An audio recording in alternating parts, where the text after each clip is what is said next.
Black Panther Wakanda Forever. It was a pretty decent sequel. It paid great respect to Chadwick Boseman and continued the story in a great way.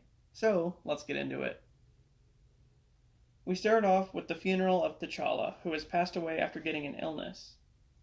From there, Wakanda has lost its protector, and Queen Ramonda is reinstated as the ruler of Wakanda.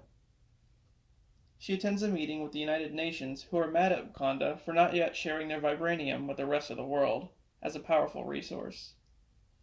She explains to them that someone has recently attempted to steal the Vibranium, and the Dora Milaje bring in the criminals.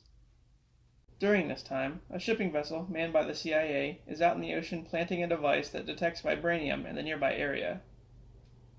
It's here we meet Namor, a warrior from the city of Talokan, located underneath the ocean depths.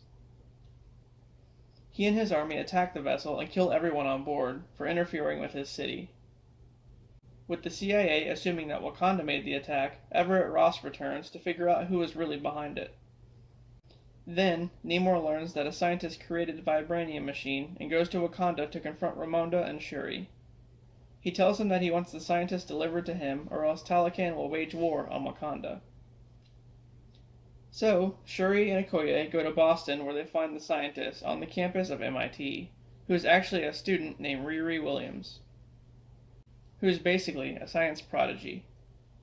As Riri shows them her tech in a garage, the CIA find them, and Okoye and Shuri escape in vehicles, while Riri uses a prototype Iron Man suit that she built herself. The chase leads to a bridge where the Talokan army and Namor confront them, ending with Shuri and Riri getting kidnapped and taken underwater. Okoye returns to Wakanda with the news and is immediately stripped of her rank as general by Ramonda, who holds her responsible. Then, Ramonda heads to Haiti to locate T'Challa's girlfriend, Nakia, who's been hiding there ever since the blip.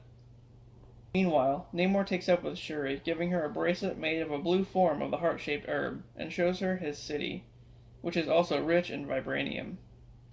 Then he shares with her how Talokan came to be. A long time ago, Namor's mother lived in Mexico, where a bizarre flower grew, the heart-shaped herb.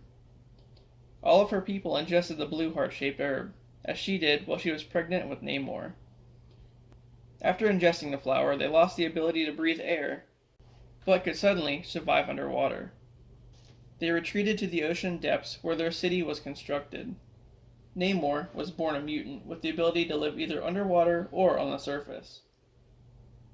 Back in Haiti, Nakia promises Ramonda to help find Shuri and then rescues them from Talokan. This pisses Namor off and he attacks Wakanda by flooding it, with Ramonda drowning in the process. Following this, Ross is arrested for aiding Wakanda by Valentina de Fontaine, who just so happens to be his ex-wife. Back in Wakanda, Shuri attempts to make a synthetic heart-shaped herb using the bracelet Namor gave her, due to all the herbs being destroyed by Killmonger in the first movie. She's successful in recreating it and ingests it to become the new Black Panther. She then heads to the astral plane to meet T'Challa for guidance, but instead is greeted by Killmonger, who gives her bad advice and basically tells her to get revenge. Using a huge ship, the Wakandans head to sea to retaliate against the Talokans. The Dora Milaje are there, as well as the other tribes, and even Okoye, who's now called the Midnight Angel, wearing an advanced armor made by Shuri. A fight ensues with Riri helping out using a modified version of her own suit. Shuri leads Namor into a trap using a vaporizer to take the moisture out of the air, which weakens him. Then, the fight leads to a nearby beach where they beat the hell out of each other. Shuri nearly kills Namor, but spares him in exchange for him backing down, and they form an alliance together. Afterward, Riri returns to Boston and Okoye rescues Ross from the back of a CIA vehicle. Not only is Shuri the new Black Panther, but is also in charge of Wakanda. We get a mid-credit scene of Shuri going to visit Nakia in Haiti, who introduces Shuri to her and T'Challa's young son. The end. Well, I think it was a decent sequel, despite all of the COVID setbacks and the sad passing of Chadwick. They did pay respect to him pretty well in this one, though. I liked Namor, or Namor, however they're saying it in this. I think it's fine they changed his origin to be of Mayan descent. To be honest, I think it makes the character a little more interesting. And now, with him being aligned with Wakanda, maybe he can help take down Kang in a future movie. I really like Shuri as a new Black Panther, though. Despite all the drama going on between Letitia Wright and Marvel Studios, I hope they do bring her back for Part 3.